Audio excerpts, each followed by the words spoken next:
Hi viewers, welcome to our channel. ప్రస్తుతం మనతో పాటు సీనియర్ జర్నలిస్ట్ దాము బాలా సార్ వారితో మాట్లాడదాం. నమస్కారం సార్. నమస్తే. సార్, ప్రపంచ కమ్మ మహాసభ జరగబోతుంది సార్. ఈ వేదికపైకి చంద్రబాబు నాయుడు గారు అండ్ రేవంత్ రెడ్డి గారు వీళ్ళిద్దరూ కూడా గెస్టులుగా రాబోతున్నారు. మరి దీని గురించి ఏ విధంగా ఉండబోతుంది, ఏం చెప్తారు సార్? ఇది మొట్టమొదటి ప్రపంచ కమ్మ మహాసభ. ఇప్పటి వరకు ఇట్లాంటిది జరగలేదు. ఇది ఇప్పుడు జరగబోతుంది. హైదరాబాద్లో తొలి ప్రపంచ కమ్మ మహాసభ అని చెప్తున్నారు. ఇది వచ్చి కమ్మ గ్లోబల్ ఫెడరేషన్ అనే ఒక సంస్థ ఉంది హైదరాబాద్లో. ఆ సంస్థ కండక్ట్ చేయబోతుంది. ఈ సంస్థ వ్యవస్థాపకుడు, తర్వాత Telangana Pradesh Congress committee working committee working ప్రెసిడెంట్గా ఉన్న జట్టి కుసుమ కుమార్ ఈ సంస్థని స్థాపించారు. ఆయన నిన్న ప్రెస్ మీట్ పెట్టి చెప్పారు. ఇందులో ప్రధానంగా దీనికి చీఫ్ గెస్ట్గా వెంకయ్య నాయుడు వస్తున్నారు. అట్లాగే ఆంధ్రప్రదేశ్ ముఖ్యమంత్రి చంద్రబాబు నాయుడు, తెలంగాణ ముఖ్యమంత్రి రేవంత్ రెడ్డి కూడా అటెండ్ అవుతున్నారు. ఫస్ట్ టైం రేవంత్ రెడ్డి, చంద్రబాబు ఇద్దరు కూడా ఒక వేదిక మీద కలుస్తున్నారు. అంటే ఇద్దరు గెలిచిన తర్వాత ఒకరినొకరు అభినందించుకున్నారు ఫోన్లలో, కానీ కలవలేదు వాళ్ళిద్దరూ. యాక్చువల్గా చంద్రబాబు ప్రమాణ స్వీకారానికి ఈయన వెళ్లాల్సింది, కానీ ఎందుకనో లాస్ట్ మినిట్లో డ్రాప్ అయ్యారు. సో ఏదేమైనా ఈ ప్రపంచ కమ్మ మహాసభ ఏంటిది, ఇలాగ జరగచ్చా? ఒక కులం పేరుతో జరుగుతున్న సభకి చంద్రబాబు, వెంకయ్య నాయుడు, రేవంత్ రెడ్డి వెళ్ళడం కరెక్టా? ఇలాంటి వాదనలు ఇప్పుడు వినిపిస్తున్నాయి. అయితే ఈ కుల సంఘాలు అనేవి కొత్తగా వచ్చినవి కాదు. స్వాతంత్ర పూర్వంలో కూడా కుల సంఘం ఉంది. యాక్చువల్గా ఫస్ట్ కమ్మ మహాసభ జరిగింది 1910లోనే జరిగింది. కృష్ణా జిల్లాలో కౌతారంలో జరిగింది. అప్పట్లో కంటంనేని వెంకటరమణ, తర్వాత బొబ్బా పద్మనాభయ్య వీళ్ళిద్దరూ దాన్ని కండక్ట్ చేశారు. అప్పటి నుంచి స్వాతంత్ర పూర్వం నుంచి కూడా కమ్మ సంఘాలు కలవడం, కమ్మ సంఘాల సభలు, వాళ్ళ కమ్మ కులానికి సంబంధించిన సేవా కార్యక్రమాలు ఇవన్నీ ఎప్పటి నుంచో ఉన్నాయి. కమ్మనే కాదు, రెడ్డి కావచ్చు, అన్ని కుల సంఘాలు ఉన్నాయి. మనకి అప్పటి చరిత్ర గ్రంథాలను చూసినా, అప్పటి రచనలు చూసినా అందులో కుల సంఘాల ఇవి ఉంటాయి. వాళ్ళు హాస్టల్స్ కూడా కట్టేవాళ్ళు. నేను ఒక బయోగ్రఫీ రాసినాను, మార్గదర్శి అని. సో అందులో పంతులు గారని ఉంటారు. ఆ పంతులు గారు చదువుకునేది కూడా కమ్మ హాస్టల్లో ఉండి చదువుకున్నారు. సో ఆయన కూడా అప్పుడు చెప్పారు, కమ్మ హాస్టల్లో 2 రకాలుగా ఉండేది. ఒకటేమో పేదవాళ్ళకి ఫ్రీగా ఉండేది, డబ్బులు ఇవ్వగలిగిన వాళ్ళకి ఉండేది. అంటే గ్రౌండ్ ఫ్లోర్లో పేదలు ఉండేవాళ్ళు, అప్పర్ ఫ్లోర్లో డబ్బులు ఇచ్చిన వాళ్ళు ఉండేవారు. సో నువ్వు ఎవడన్నా వీడు పేదోడా కాదు కనుక్కోవాలంటే నువ్వు ఏ ఫ్లోర్ అని అడిగేవాళ్ళు. నేను గ్రౌండ్ ఫ్లోర్ అంటే వీడు ఫ్రీ క్యాండిడేట్ అని అనుకునేవాళ్ళు. సో అప్పటి నుంచి కూడా గుంటూరు, ఒంగోలు, లేకపోతే ఇటువంటి కోస్టల్ ఏరియాల్లో కమ్మ హాస్టల్స్ అనేవి ఉన్నాయి. సో కమ్మ సంఘాలు అనేవి అప్పటి నుంచి ఉన్నాయి. అయితే ఇప్పుడు ఇది జరగడం కొంత విచిత్రం అని చెప్పాలి. ఎందుకంటే ఈ మధ్యకాలంలో కమ్మాస్ ఆర్గనైజేషన్ బాగా పెరిగింది. ముఖ్యంగా జగన్ వచ్చిన తర్వాత కమ్మలందరికీ ఒక రకమైన థ్రెట్ ఫీల్ అయిన సందర్భం కూడా మనం చూసాం. ఎందుకంటే జగన్ చంద్రబాబుని దెబ్బ కొట్టడం, ఇటు రామోజీరావుని గట్టిగా వేసుకోవడం, ఎప్పుడు రామోజీరావు మీద ఇప్పటి వరకు కేసులు పెట్టి ఇట్లా చేసింది ఎవరు లేదు. అంతకుముందు వాళ్ళ నాన్నే చేశాడు ఆ పని మార్గదర్శితో. దాన్ని తను ఇంకా అడ్వాన్స్డ్గా తీసుకెళ్ళి సిఐడితో వాళ్ళ ఇండ్ల మీదకి వెళ్ళి వాళ్ళ విచారణ జరిపించడం, రామోజీరావును కూడా విచారించడం, ఇది ఆయన జీవితంలో ఎప్పుడూ జరగలేదు. సో ఇలాగ కమ్మ ఐకాన్స్ వీళ్ళు ఈ కమ్మ ఐకాన్స్ మీద చేయడం అనేది మొత్తం ప్రపంచ కమ్మ వాళ్ళు థ్రెట్గా ఫీల్ అయ్యారు. సో ప్రధానంగా ఏంటంటే కమ్మ మనకు తీసుకున్నప్పుడు వీళ్ళు క్రీస్తు పూర్వం నుంచి ఉన్నారు అని చెప్తారు. ముఖ్యంగా కొత్త బావయ్య చౌదరి 3 సంపుటాల కమ్మ వారి చరిత్ర రాశారు. ఆ తర్వాత నాకు తెలిసిన మంచి పుస్తకం అంటే న్యూ క్యాపిటలిస్ట్ ఇన్ ఇండియా అని హరీష్ దామోదరన్ రాశాడు. దాంట్లో ఆయన ఇండియా వైజ్గా కూడా ఏ కులాలు చారిత్రకంగా క్యాపిటలిస్టులుగా మారుతూ వచ్చారు అన్న ఒక పరిణామాన్ని ఆయన చెప్పాడు. అది ఆంధ్రప్రదేశ్లో కమ్మాస్ అండ్ రెడ్డీస్, తర్వాత క్షత్రియాసు, కాపులు, చివరికి ఫైనల్గా దళితులు, వీళ్ళు ఎట్లా క్యాపిటలిస్ట్గా వచ్చారనేది ఆయన వివరంగా వివరించారు. కొన్ని కేస్ స్టడీస్ కూడా ఆయన చెప్పారు అందులో. సో ప్రధానంగా ఆయన చెప్పింది ఏంటంటే 19th సెంచరీలో అప్పటికి బ్రిటిష్ వాళ్ళ దీంట్లో కమ్మాస్ కొంతమంది జమీందారులుగా ఉన్నారు. వాసిరెడ్డి, సాయపనేని, పెమ్మసాని, రావెళ్ళ, యార్లగడ్డ ఇలాంటి సంస్థానాలు ఉండేటివి. సో ప్రధానంగా కమ్మాస్ దగ్గర ల్యాండ్ ఉన్నది. 20% కమ్మ పాపులేషన్లో 80% ల్యాండ్స్ వాళ్ళ దగ్గరే ఉన్నాయి.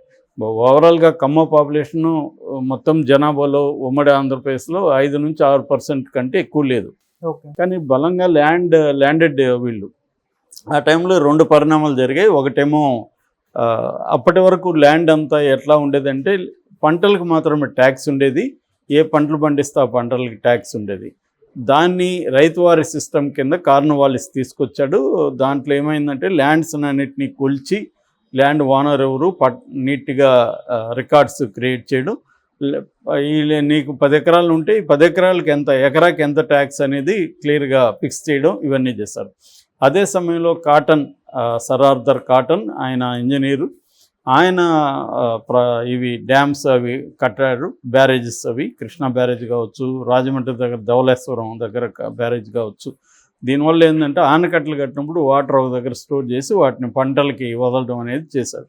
అదే ఆయన బ్రిటిష్ రెవెన్యూ పెంచడం కోసం చేసినప్పటికీ అది కమ్మాస్కి బాగా ఉపయోగపడింది. ఆల్రెడీ ల్యాండ్ వీళ్ళ దగ్గర ఉండడం, ఈ ల్యాండ్ని కొలిచి పంటలు కాకుండా ల్యాండ్కి ఫిక్స్ ట్యాక్స్ చేయడం, వాటర్ అందుబాటులోకి రావడం.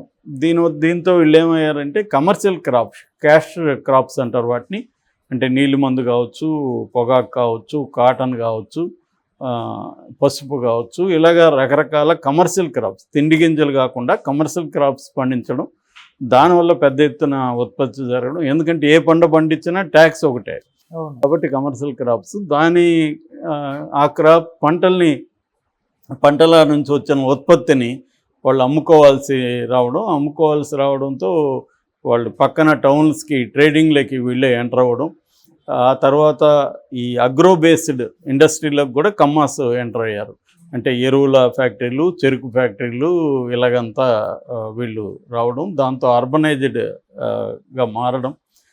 అక్కడి నుంచి మెల్లగా బిజినెస్ మెన్గా మనకి ఎదగడం. అంటే రైస్ మిల్లు దగ్గర నుంచి ఇప్పుడు నేను చెప్పిన ఇండస్ట్రీస్లోకి వీళ్ళు వెళ్ళారు. అలాగే మనకి తొలి కమ్మ పారిశ్రామికవేత్తల్లో వెలగపూడి రామకృష్ణ కనిపిస్తారు. ఆ తర్వాత ముల్లపూడి హరిశ్చంద్ర ప్రసాద్. ఆ తర్వాత వీళ్ళకి కొంగునాడు కమ్మవర్ అంటారు, కమ్మవర్ నాయుడుస్ అంటారు. కొంగునాడు అంటే కోయంబత్తూరు ఏరియాలో, అక్కడ కూడా వాళ్ళు కూడా డెవలప్ అయ్యారు. వీళ్ళకి కూడా బాంధవ్యాలు కూడా కలిసాయన్నమాట. ఆ కొంగునాడు కమ్మవర్ నాయుడు వీళ్ళకి కూడా అట్లాగే వాళ్ళు కూడా అక్కడ ఇండస్ట్రియలిస్టులుగా గోవింద్ స్వామి నాయుడు, అక్కడ దొరస్వామి నాయుడు, అలాగ పేర్లు అక్కడ కూడా ఉంటాయన్నమాట. సామాజిక వర్గం వ్యవసాయం ప్రధానంగా ఉండేది. ఆ తర్వాత నేను ఇందాక చెప్పిన వాసిరెడ్డి, సాయపనేని లాంటి సంస్థానాలు కూడా కమ్మ సంస్థానాలు వెలిసాయన్నమాట. సో ఇలాగా వీళ్ళు ఏంటంటే వ్యవసాయం నుంచి క్యాపిటలిస్టులుగా మారిన క్రమం మనకి ఆ పుస్తకంలో డీటెయిల్గా చెప్పారు. సో అలాగా ఇది మెల్లగా వచ్చి వీళ్ళు ఫస్ట్లో తొలితరంలో రాజకీయంగా తీసుకున్నప్పుడు కమ్యూనిస్ట్ పార్టీలు ఎక్కువ కమ్మాస్ మనకు కనబడతారు. అంటే కాంగ్రెస్కి పోటీగా కాంగ్రెస్లో రెడ్లో ఎక్కువ కనబడితే కమ్యూనిస్ట్ పార్టీలో కనబడతారు. ఆ తర్వాత తెలుగుదేశం పార్టీ పెట్టినాక కమ్మాస్కి ఒక ప్లాట్ఫామ్ ఏర్పడింది. సో తెలుగుదేశంలో వాళ్ళ కమ్మాస్ డెవలప్ అయ్యారు. ఆ తర్వాత మనకి డెవలప్ అయిన వాళ్ళలో కావూరి సాంబశివరావు కావచ్చు, ఇటు ల్యాంకో కావచ్చు, మ్యాట్రిక్స్ కావచ్చు, ఇలాగా అనేక ఇండస్ట్రీస్. తర్వాత మనకి వీళ్ళు అమర్రాజా బ్యాటరీ వాల్స్, గల్లా రామచంద్రరావు కావచ్చు, ఇలాగే ఎదుగుతూ మనకి వచ్చాయి. దాని తర్వాత చంద్రబాబు వచ్చిన తర్వాత అప్పటికి న్యూ ఎడ్యుకేషన్ రిఫార్మ్స్ అవన్నీ డెవలప్ అయినాయి చంద్రబాబు పీరియడ్కి. సో ఈ న్యూ రిఫార్మ్స్ ఇవన్నీ ఉపయోగించుకొని కమ్మ లాబీ ప్రపంచవ్యాప్తంగా విస్తరించింది. యాక్చువల్గా 1960sలోనే కమ్మాసు అమెరికా వెళ్ళడం, కెనడా వెళ్ళడం ఇవన్నీ సాధ్యమైంది. అక్కడి నుంచి ప్రపంచవ్యాప్తంగా విస్తరించడం, వ్యాపారాలు పెరగడం, రాజకీయాల్లో డామినేషన్ పెరగడం, ఇది మనకి కనిపిస్తుంది. సో దీని నుంచి ఇప్పుడు ఈ కమ్మ మహాసభ అనేది కూడా వీళ్ళ లక్ష్యాలు చూసుకున్నప్పుడు, ఒకటి మేధో సంపదని, ఇంటలెక్చువల్ ప్రాపర్టీస్ని ఎక్స్చేంజ్ చేసుకోవడం, రెండు కమ్మ కుటుంబాల సమాచారాన్ని స్థిరీకరించడం, అంటే ఒక డైరీ లాంటిది ఫామ్ చేసి కమ్మ కుటుంబాలంతా ఐక్యంగా ఇన్ఫర్మేషన్ తీసుకోవడం.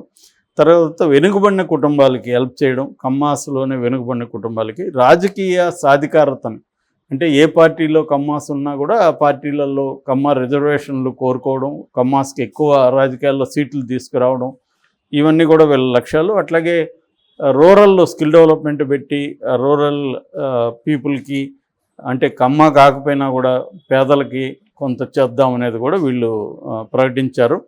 ఇతర సామాజిక వర్గాలకు కూడా ఎంప్లాయ్మెంట్ విషయం కావచ్చు, లేకపోతే వాళ్ళని చదివించే విషయం కావచ్చు, ఈ రెండు ఫీల్డ్స్లో మనం పనిచేద్దాం అనేది వీళ్ళ అజెండాగా ఇప్పుడు చెప్పారు. సో ఇది ఈ మధ్య ఏమైందంటే కమ్మ సంఘమే కాకుండా అందులో కులం ఇంటి పేర్లతో కూడా సంఘాలు ఏర్పడ్డాయి. ఆ ఇంటి పేర్ల సమావేశాలు కూడా జరుగుతున్నాయి. ఇప్పుడు టెక్నాలజీ వచ్చినాక కమ్యూనికేషన్ నెట్వర్కింగ్ అనేది ఈజీ అయింది కాబట్టి ఇలాంటివి బాగా పెరుగుతున్నాయి. సో ఇంకా దీనికి ఎట్లాగూ ఇప్పుడు కమ్మలో ఉన్న ప్రముఖులు ఎవరంటే వెంకయ్యనాయుడు, చంద్రబాబు వీళ్ళు కాబట్టి వీళ్ళని పిలుస్తూ ఉన్నారు. ఇంకా ఇక్కడ ముఖ్యమంత్రి కాబట్టి ముఖ్యమంత్రితో అవసరాలు ఉంటాయి కాబట్టి ఈయన కూడా, పైగా ఈయన కమ్మ ఫ్రెండ్లీ రెడ్డి, ఈయన కమ్మ యాంటీ రెడ్డి కాదు, ఈయన కమ్మ ఫ్రెండ్లీ రెడ్డి కాబట్టి ఈయన కూడా పిలుస్తున్నారు. Okay sir, thank you so much sir.